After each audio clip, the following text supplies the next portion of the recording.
So what if the greatest evolutionary advantage in the history of life on Earth was also its biggest mistake? Let's dive into a philosophical argument that's as deep as it is, well, pretty provocative. The case against being born. This incredible quote comes from a Norwegian philosopher, Peter Wessel Zapffe, and the weapon he's talking about, it's human consciousness. His whole point is that our ability to understand our own existence, to ask questions, to feel fear, to see this huge, indifferent universe is like a blade we're forced to hold, and one of its edges is always turned against ourselves. In this image, wow, it just perfectly captures the feeling Zapffe thought was right at the core of being human, a state of cosmic panic.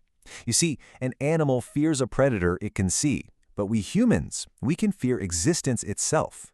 We see our own mortality, we see the suffering of others, and we see the seeming pointlessness of it all.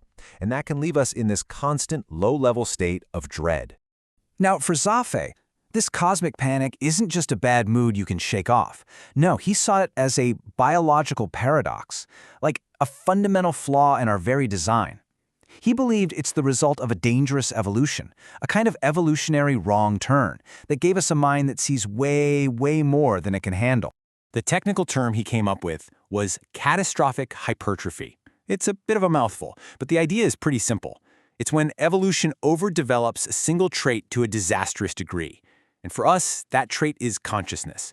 Our intellect got so powerful that it sort of disconnected us from the natural flow of life and made us question the very rules of the game we're all forced to play. And the metaphor he used to explain this is it's perfect. He pointed to the prehistoric giant elk. Its antlers grew bigger and more magnificent over time until they became this crushing weight that actually led to its extinction. But here's the key. The elk died being true to its nature. We, on the other hand, are being crushed by a consciousness that sees too much, but we survive by betraying that consciousness, by actively not thinking about everything we know. So, if we're being crushed, how do we get through the day? Well, Zapffe argued that we do it by unconsciously using a whole set of really sophisticated mental shields. These are the defense mechanisms we all use every single day to keep that cosmic panic from overwhelming us. Okay, let's break these down. First up is isolation. This is pretty straightforward. We just decide not to think about scary or disturbing stuff. Then there's anchoring, where we grab onto stable things, like God, our family, our career, to give our lives a sense of meaning and purpose. Third, and this one is huge today, is distraction. We just fill every single waking moment with noise, content, and activity, so there's no quiet time for that dread to sneak in. And finally, there's sublimation. This is the most complex one, where we take all that pain and turn it into art, or music, or even philosophy. And this is a perfect illustration of sublimation. That's actually Zapffe himself, painting. He's channeling his really bleak worldview into a creative act. By making his suffering into an object, a piece of art, or a philosophical essay, he turns it from this personal, internal agony into something that can be observed, even appreciated. It's like a way of dealing with the abyss by looking at its reflection instead of staring right into it. You know, what's really fascinating here is that Zapffel's framework, it wasn't created in a vacuum. These same ideas, these whispers, have been echoing through ancient religions and modern literature for literally centuries. If you look at ancient Hinduism, for instance, existence wasn't seen as some amazing gift. It was samsara, this endless, painful cycle of being born, dying, and being reborn. And the ultimate goal, moksha, was liberation from that cycle. I mean, that's a profound form of anchoring right there. The entire religion is anchored on the goal of eventually escaping existence. And here's a more modern take on anchoring, from Jean-Paul Sartre's novel Nausea. The city's elites, they believe they have a right to exist, a right to be remembered forever. So they invent all these social duties and roles for themselves to make their random, meaningless existence feel necessary and justified. They're basically building walls of meaning to keep the chaos out. But what happens when those shields fail? When the isolation breaks down, the anchors come loose, and the distractions finally stop? Well, then we're left with what the writer Samuel Beckett called the raw, unfiltered mess of existence. This quote from Beckett's play Endgame just hits you right in the gut. It perfectly captures that raw despair. His characters are almost always stripped of their defenses. There's no distraction, no anchoring and a higher purpose. They're just left alone in a room to confront the bleak, repetitive, and seemingly pointless nature of just being.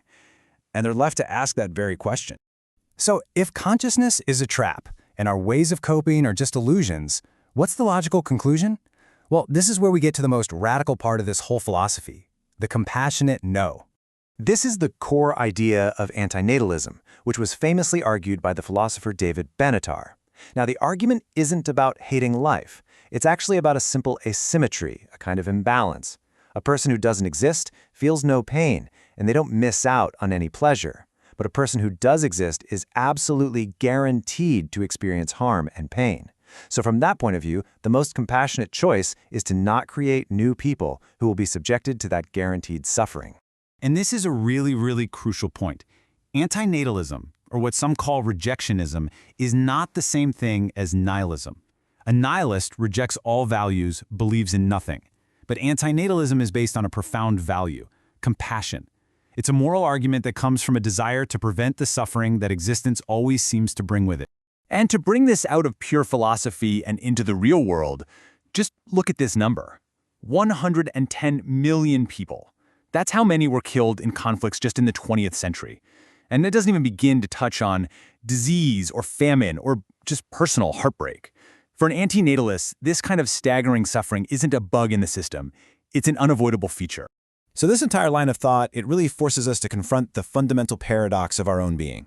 And it makes us ask a question that only our species is even capable of asking. Think about it. A lion doesn't wonder if it's better off not being a lion. A tree doesn't question the value of being a tree. But we do. Our catastrophic hypertrophy, our consciousness, gives us this unique and frankly terrifying ability to put life itself on trial. We are programmed by nature, by biology, to continue the species. It's in our DNA. But we're also gifted, or maybe cursed, with a mind that can question that very programming. We can see the suffering that the game of life requires, and we can weigh the cost. In the end, the choice to keep playing or not, that falls to us. And that leaves us right here, with the final unsettling question at the very heart of this philosophy. Given the absolute certainty of suffering, is the most truly compassionate act the ultimate ethical choice? To simply decline to bring another player into the game?